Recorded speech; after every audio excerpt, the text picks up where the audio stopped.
It's time to add to my Astra Militarum force that's inspired by science and technology magazines from the first half of the 20th century. And, Jerry Anderson. I'm Chris, this is Offbeat Builds, and today I'm streamlining a Chimera and embracing the power of screws. The Chimera platform is probably my favourite in the 40k universe, but it needs some smoothing to fit with the Retrofuture aesthetic. I started hacking away at the track guards the old-fashioned way, but gave in and summoned powered technology to finish the job.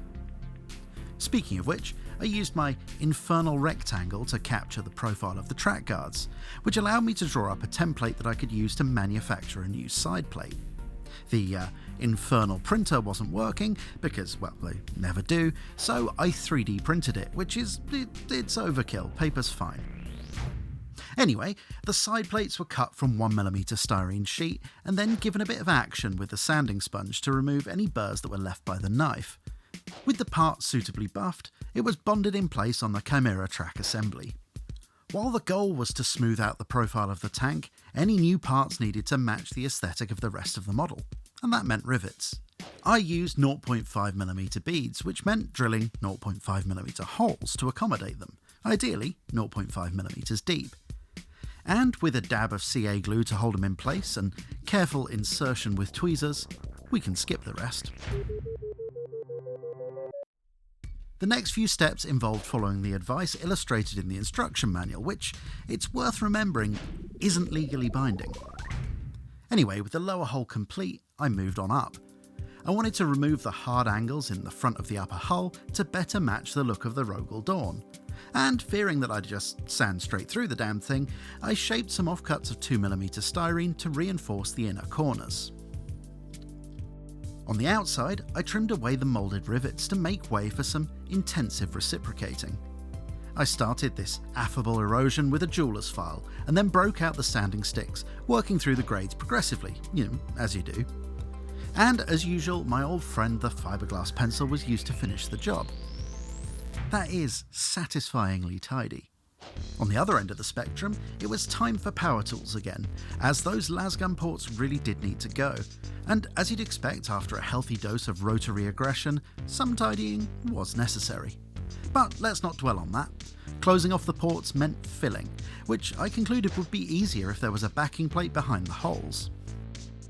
I then filled the majority of the ports with styrene scraps to reduce the amount of filler that I'd need and broke out the sprue goo, which I liberally applied in the knowledge that it would shrink slightly as it cured, a task that would take a good few hours, so yeah, let's just move on for now. The last destructive task on the upper hull was the removal of the turret ring, as I wanted to move the turret into the centre of the model for reasons that will become apparent in a moment, after I've attached some important parts to the front of the tank. The OG turret just wasn't going to work for this build, and the dome style that I had in mind called for some 3D printing. Now, not something I'd usually tackle on the channel, but Elegoo were kind enough to send me a Saturn 4 printer, and I've been looking for a good project to test it. They didn't ask me for a review or any kind of quid pro quo, just that I feature it in a video at some point and put a link in the description, which actually seemed pretty reasonable. Anyway, I've got an old Elegoo mask that I do use from time to time, but I have to say, this one was an absolute breeze to set up. Dead simple to use, and the print quality absolutely exceeded my expectations. Things have come a long way for resin printers in the last few years. Anyway, as impressed as I was with the print quality, I couldn't help but notice that my new turret was a bit on the small side. So I redesigned it, reprinted it, and tried to move on with my life, but not before attaching the heavy bolter to the front. Oh, and by the way, if you're interested in printing your own generic domed tank turret, then I've put a link to the STL down in the description. With technology safely navigated, for now, I went back to some traditional modelling, which meant more sanding, smoothing and buffing. Once I was bored of that, the upper hull found its place atop its lowly sibling and was festooned with a variety of doors as befitting an APC. Or is it an AFV? IFV? It's definitely some kind of V. Let's do some rivets.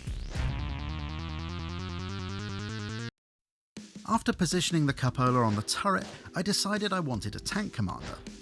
The model that's included in the kit doesn't have a neck socket as with the other Astra Militarum infantry models, so I got to work with the drill bits to rectify that.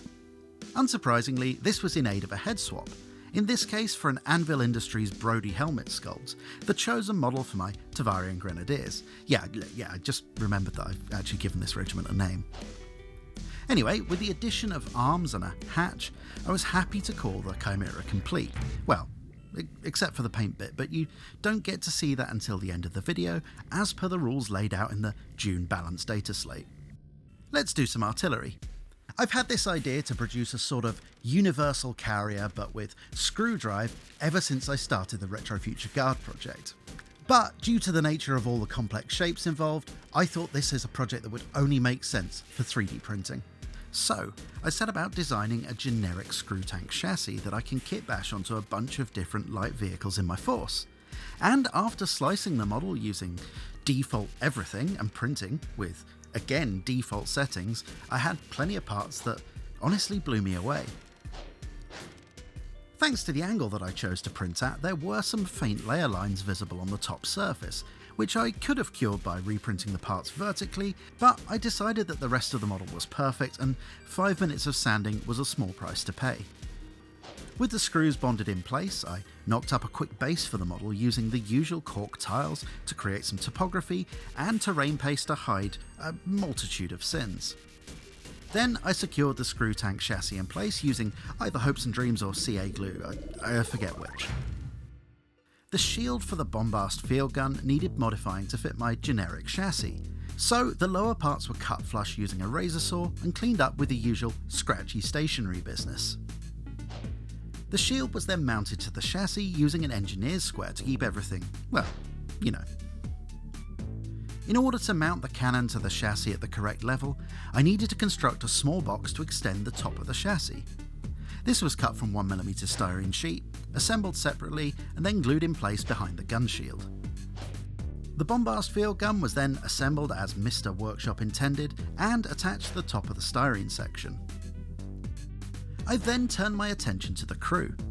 My regular troopers are assembled from the Navy Breaches box, but I liked the idea of lighter armoured vehicle crew, so stuck with the Acadians provided, albeit with the knee pads removed, since they look far too modern for the rest of the aesthetic. Handily, the legs on these models are separate, which makes the knee padectomy pretty straightforward. And with the addition of a Brody helmeted head and a couple of limbs, my first crew member was complete. The rest followed the same pattern, trying to make the best use of the crew loading poses provided by the Field Ordnance Battery box. And once complete, I blue tacked them in place on the carrier to get an idea of the space that I had available for detailing. An ammo box from the Ordnance Battery kit had its handles removed with a deft bit of slicing in order to fit into the recessed part of the chassis, which thankfully it did. Then both of the carriers were sprinkled with a variety of detail parts from across the range of Astra Militarum kits. The most important of these was the entrenching tool from the old Acadian Heavy Weapon Team sprue, secured in place with tiny slivers of styrene tube. I also quite like this giant hammer from the Baneblade kit too, which I've been looking for an excuse to use for a while. The Retrofuture Guard are proving to be a very rewarding project, and today's batch were very much an exercise in using the right tool for the right job. I'm not a massive fan of 3D printing models, mainly because my hobby joy comes from kitbashing, but I do think that digitally designing the odd part to augment an otherwise traditional build strikes the right balance for me. Anyway, thanks to Elegoo for providing the printer, it really is an excellent piece of kit.